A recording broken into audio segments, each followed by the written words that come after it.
I'd like to dispel a few theories here. Some people are saying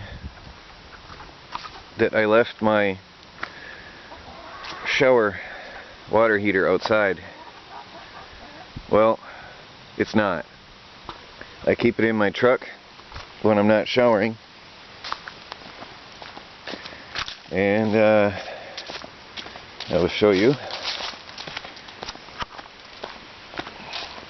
Actually, I keep a lot of stuff in my truck when I'm not driving it. There is the shower. It sits right there when I'm not using it because I don't want to ruin it. This is going to be attached inside my RV, and I love it a lot. So yes, I'm protecting it. Now, there's another theory I have to dispel. The theory about the wind opening and closing the camper door. Well, I'm shivering today. I'm a little bit under the weather, and I just can't stop shivering. It's pretty horrible. This camper door is broke. Actually, they both are broke. It's a pretty disgusting mess. Now, look. This is stiff. Really, really stiff. It takes a lot to pull. Watch. I'm pulling hard, actually. See my hands starting to shake? It takes a lot to open. Now, watch. It does not shut. It doesn't blow shut. It doesn't shut. You can't slam the thing shut. You can't. It's broke. Watch. This is the only way to close this door. Pull, push, release, and often I give it some taps to make sure. I never, ever, ever have let this thing stay open. Look, I mean, that's serious. And it doesn't shut. It's broke. It's damaged. You have to do this. That's the only way to shut that door. The wind cannot shut that door. So, that's a fact. And I use this camper heavily because my fridge is in here, all my electronics are in here, all my experiments are in here. I'm in and out of this thing continuous, actually, because my RV water tanks are empty and the camper water tanks are full. I want to use up the water out of the camper before the freezing weather comes, so I don't have to drain it and waste it. So I hope that dispels the theory about the wind. I've got another sheet of plastic up here in the top, and now I've got to put a piece of wood trim across it over the seam. Same down here. I'll probably put a piece of wood trim along that bottom rail and a couple pieces along in stress points up and down to keep that plastic in place. Now I've got this side closed in as well. The only thing I have to finish is a little bit of gap up here, and there's a little gap in here. Now I've been advised on how to better improve this closure, so I'll probably redo that later. And then I'm going to put in a board across each one of these rafters to close that off as well. And same thing with the shed in here. There'll be a board across along each rafter. There's a lot of work still to do on just touching up and finishing up, but it is, believe it or not, collecting heat today. Although it's not totally airtight, it's a couple degrees warmer. Actually, I'd say it's about 7 degrees warmer in the porch than it is outside. You can feel a physical difference when you walk in there. So already, without even any black material and without being closed up, it's definitely makes a difference. And especially if you stand underneath this plastic part, the plastic roof, the see-through I should say, there is hot. So eventually, if I can afford it, I'd love to replace all of that with the see-through. But in summer, then I'd have to cover it. And also, people are wondering what I'll do about summer. Well, this will be screened in. It'll be a screened in porch, which will be nice. I was at Tractor Supply, and there's a grate. See in there nicely? Look at that.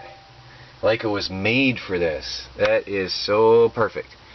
So I got this grate for my barrel. I'm going to put sand in the bottom underneath to help.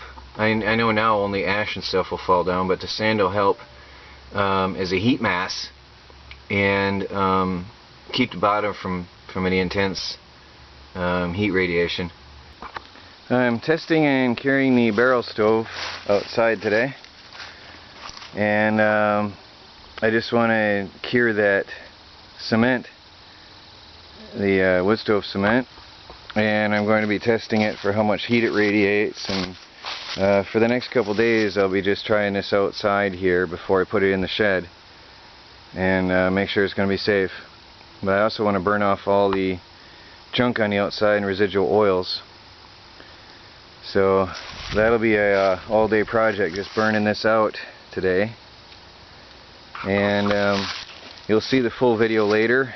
I just wanted to give you an idea what I'm up to this afternoon. Got the stove burning away nicely. It's burning off the oils and the filth inside and outside the barrel. And I'm just going to burn that out, clean it up today until it stops stinking, which it stinks right now badly of oil. Burn that stuff out.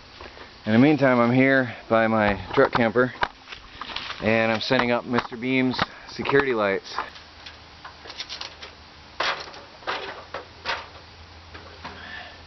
Eventually I'd love to convert this over right here to be a 12 volt setup because the wires are already there. But for now, this will be fine.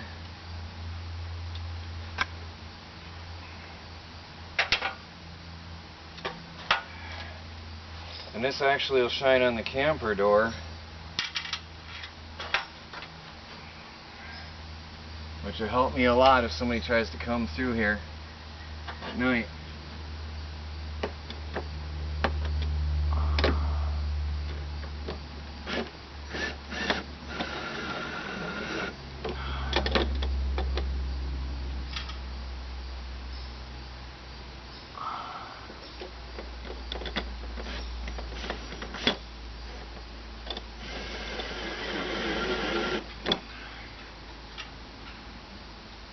Hope I'm hitting some wood in there, at least in the framing. Feels like I hit something there.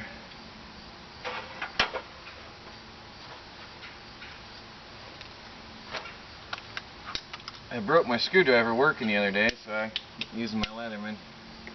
My fillet screwdriver shot. Oh yeah, I hit some wood, that's good. That's gonna bite solid.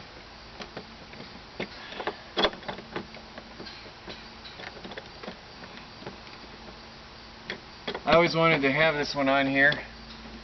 I got it for this camper and I never put it up yet. Now is the time.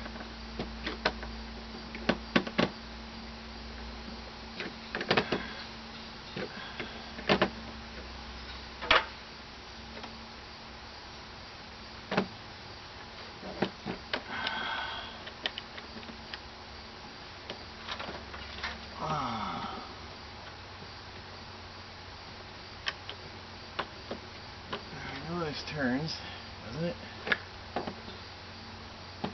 Yeah, it does. Oh, I see. Interesting setup. Very nice. The way this adjusts, it's very good. You can't mess it up. So this will cover the approach from anything out in this direction, including the anything coming along by the camper. I'll adjust that later after dark for best angle. But there it is.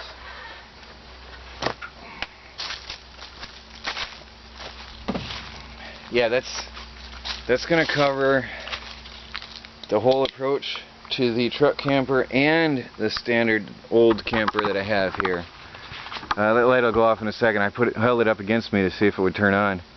Now that covers this doorway and that doorway, so that's good. And then I've got another one I'll show you over here in a minute.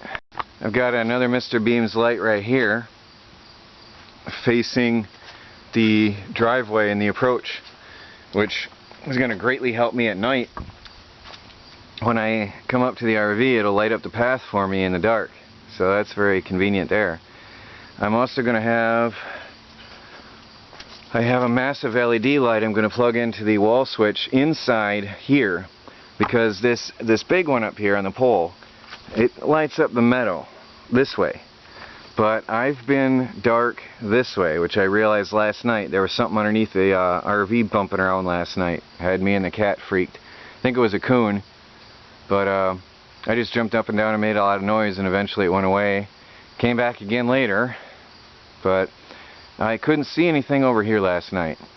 I found out what a cool thing is, the car has an alarm system which lights up the front and back. When I turn that thing on, everything's lit up. That was convenient. I'm laying in bed and I pushed a button and boosh, front and back lights. It was cool. But anyway, I have this big LED light that Joe had given me, the same guy that did this one back in the day. I'm going to mount up here, and that'll hook up to the wall switch inside the RV, so I can just flip the switch and light this up like daylight. So I'll have the whole field of view covered this way. And then I also have some lights for behind the RV, but I'm not going to show you everything.